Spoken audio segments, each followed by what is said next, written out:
গণপ্রজাতন্ত্রী বাংলাদেশের ২২তম রাষ্ট্রপতি মোহাম্মদ শাহাবুদ্দিন পদত্যাগ করে অবসরে চলে গেছেন। বাংলাদেশের একজন রাষ্ট্রপতি পূর্ণ দায়িত্ব পালন না করে পদত্যাগ করলে অথবা পূর্ণ দায়িত্ব পালন শেষে অবসরে গেলে কি কি অবসরকালীন সুবিধা পাবেন, এ সংক্রান্ত আইনের বিধিবিধানে কি বলা হয়েছে সে বিষয়ে আজকে আমরা আলোচনা করব। রাষ্ট্রপতির অবসরকালীন বিষয়াদি নিয়ে প্রথম বিধান করা হয় প্রেসিডেন্টস পেনশন অর্ডিন্যান্স নামে ১৯৭৯ সালে।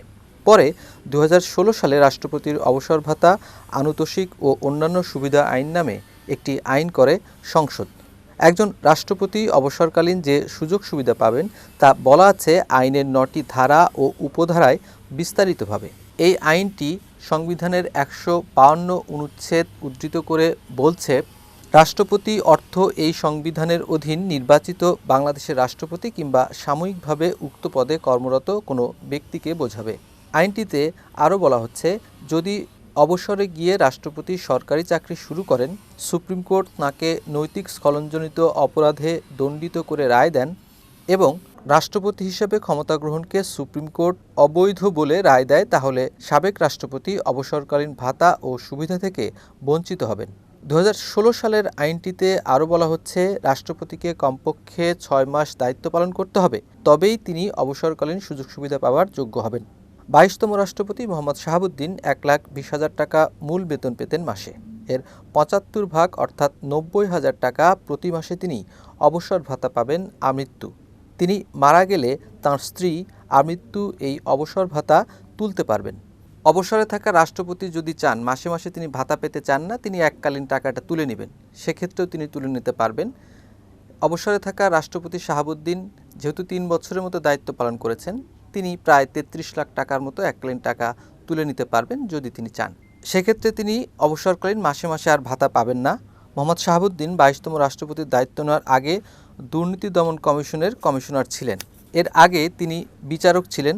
এখন মোহাম্মদ শাহাবুদ্দিনকে জানাতে হবে এই মাসের মধ্যেই তিনি কোন চাকরির অবসরকালীন সুবিধা নিতে চান, তা না হলে রাষ্ট্রপতির অবসরকালীন ভাতায় তিনি পাবেন।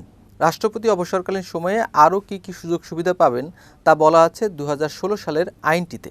রাষ্ট্রপতি একজন ব্যক্তিগত সহকারী ও একজন অ্যাটেন্ড্যান্ট এবং দাপ্তরিক ব্যয় যার মোট বাৎসরিক পরিমাণ সময়ে সময়ে সরকার কর্তৃক নির্ধারিত হবে। একজন মন্ত্রীর প্রাপ্য চিকিৎসা সুবিধাদির সমপরিমাণ চিকিৎসা সুবিধাদি তিনি পাবেন। সরকারি অনুষ্ঠানসমূহে যোগদানের জন্য বিনামূল্যে সরকারি যানবাহন ব্যবহার করতে পারবেন। আবাসস্থলে একটি টেলিফোন সংযোগ এবং সরকার কর্তৃক সময়ে সময়ে নির্ধারিত সীমা পর্যন্ত তার বিল পরিশোধ হতে অব্যাহতি তিনি পাবেন। একটি কূটনৈতিক পাসপোর্ট পাবেন অবসরে থাকা রাষ্ট্রপতি এবং দেশের অভ্যন্তরে ভ্রমণকালে সরকারি সার্কিট হাউস বা রেস্ট হাউসে বিনা ভাড়ায় অবস্থান করতে পারবেন অবসরে থাকা রাষ্ট্রপতি। শর্ত সাপেক্ষে রাষ্ট্রপতির স্ত্রী বা স্বামী একই রকম সুবিধা পাবেন, আইনটিতে সেরকম কথা বলা আছে।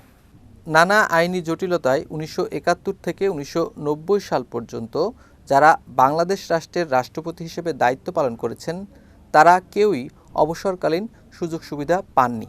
তবে শেখ মুজিবুর রহমানের পরিবার এবং শহীদ রাষ্ট্রপতি জিয়াউর রহমানের পরিবারকে রাষ্ট্রীয় নানা সুযোগ সুবিধা দেওয়া হতো।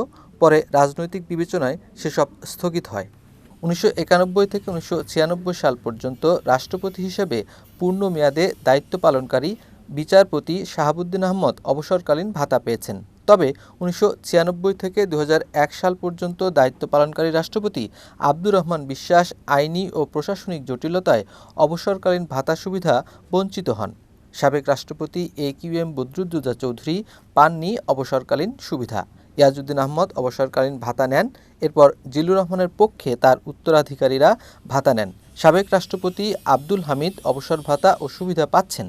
দেশের ২২তম রাষ্ট্রপতি মোহাম্মদ শাহাবুদ্দিন অবসরে গেছেন। এখন পর্যন্ত তিনি অবসরকালীন ভাতা প্রাপ্য হবেন, আইন তাই বলছে। তবে ভবিষ্যতে তার বিরুদ্ধে যদি কোনো মামলা হয়, তিনি যদি দণ্ডিত হন, সেক্ষেত্রে তার এই অবসরকালীন ভাতা আটকে যেতে পারে।